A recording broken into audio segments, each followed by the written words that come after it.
sort of foundations of democracy, literally. Right there. So how we found this, guys, is we worked in the tower for years. I mean, not tower, the church, sorry. And I left the tower because I thought that somebody would have dug in the tower. And one of our new high-tech tools is ground penetrating radar. So in January of this year, I had the team run inside the tower. And radar, we have two different types. One's high frequency, and that means low penetration, like it can't go more than 15 inches, but we actually imaged a skeleton in the church. You can see the skeleton with radio waves. And then we have a low frequency unit, 350 megahertz, and that can go down 35 feet. So we ran them both, and what we ended up seeing was this ding dang wall right down the middle of the thing, but we couldn't figure out, like, why could it survive? How? So then we got started very gently with a jackhammer, and the concrete that was in here, and you can see it on the time lapse, wasn't attached to the tower. There was actually dirt in between, so it insulated it. So we very gently took it apart, 8 inches of brick and concrete, pulled it out, and the ding dang wall was sitting right there. But not only that, the archaeology just went back in time. So no one had ever excavated here since this church was taken down in probably 1647.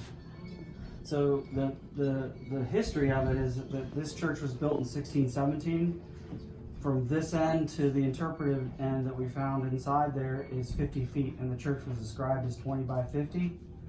And so the timber frame sat on top of here. In 1639, they started raising money to build a brick church, and they ran out of funds and materials.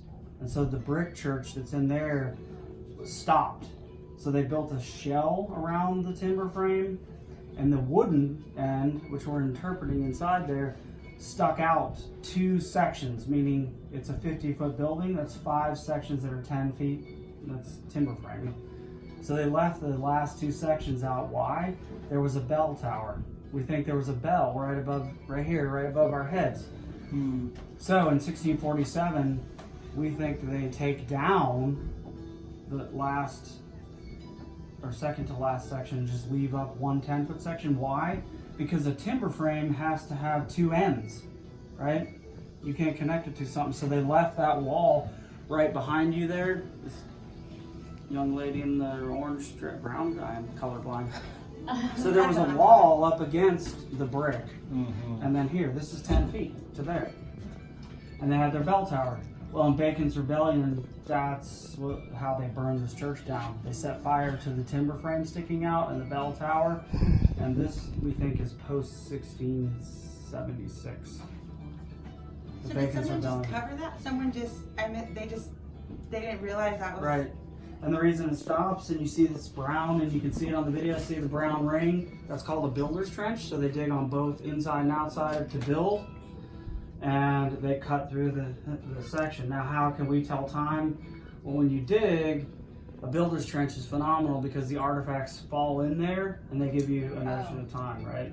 So it's simple in archaeology. If you take all the coins out of your pocket, you're not going to have a coin from next year or 5 years from now, right? So you got to stop to the top.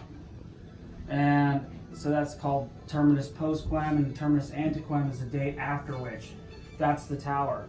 The belt course you see around the tower up here, when you walk out, look, is post-fire London. They don't use a belt course like that until after 1667. So you know, right? So we'll be able to narrow that down. It's really easy. I mean, I know it sounds like, oh, magical. No, right? 1957 Chevy, today's Chevy. Right. A little over 50 years, but you get it, right? Yeah. Look at the changes. That's all it is. Knowing that stuff. And you guys being educators, you know what it takes. There's the book learning, and then there's when the kids are there for 3 days, you know who the bad ones are, right? That's intuition. Right? No, I'm serious. That's intuition, and you just have to be around long enough to know what the things, the markers and the things, the kids that work for me, they're like, how do you know? You said this was going to do this and that. How do you know that? And I said, well, because I've been digging since 1984. Sadly, maybe not. But Yeah. What we do here is education. If archaeology isn't education, then I don't know what it is. I don't know why we're digging. And so I spend most of my time, I spend most of my time, all my time, educating. I produce books that are in our museum. Jane, about the cannibalized woman. I produce layout, print.